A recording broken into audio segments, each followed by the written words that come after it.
No combat, no rating.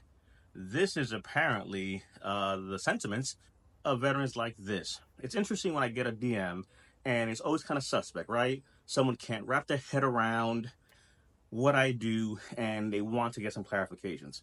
Already, I know where this is going. As you can see, the gist of the point is what they believe, what they think I do, and what their assumptions are about what veterans should do. And here's the problem. So apparently, if you serve from 2010 to 2024, you're not going to fool the VA filing a claim if you haven't been to combat. First of all, I didn't understand that geography had anything to do with a disability. I guess MSTs and assaults and accidents don't happen stateside. It's not like we've lost more service members stateside coming back from deployment than anything else. But again, I digress. This is interesting because at the end of the day, here's the reality. It's not about gaming the system or fooling the system. I don't care that in this case, the individual worked at the VA doing God knows what. 68% of the time, the VA got it wrong. OIG report, that's the facts. 2, the OIG report. That way. So here is a OIG report. We're creating content like this to educate our veterans because veterans are asking questions. I thought that when we served, we went to boot camp, advanced schools, leadership schools, weapon systems, we learned how to use those things. You always train to do something. So when it comes to getting compensation for something, given the fact that the system is broken, I fail to understand where understanding what to prepare for is the problem. I'm not saying we're gaming the system. The reality is, as he believes apparently that our platform is being used to have people game the system, that's wrong. First of all, I don't believe every veteran goes to 100%.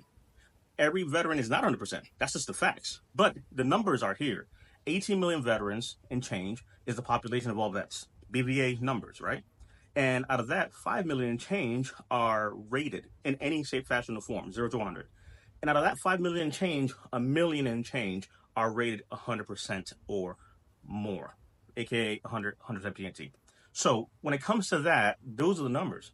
Now, the reality is we know veterans do not know what to walk into. They walk into these contracted CMPs. They get pretty much disenfranchised to the process. They don't understand what is supposed to be covered in these exams.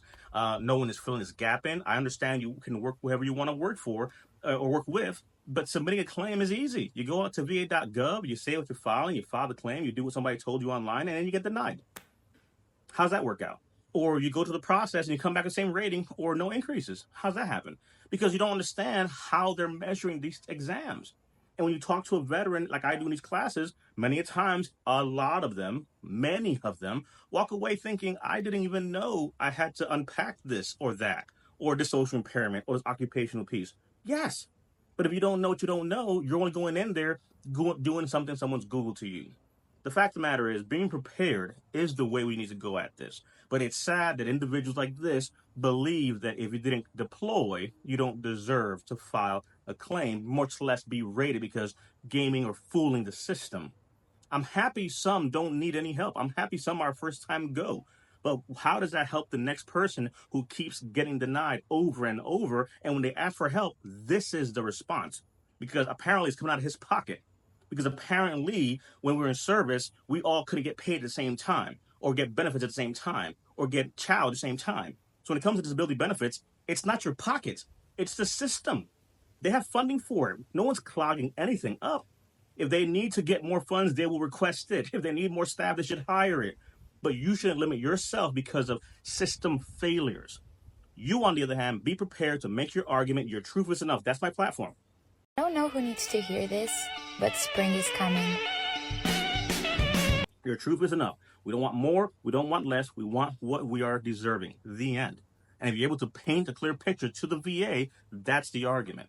But to walk in there blind and just see what happens because the VA will figure it out, ignorance at its best. But you have to touch on these things and talk about it because sadly, this is a mentality of people who are supposedly helping or supporting other veterans.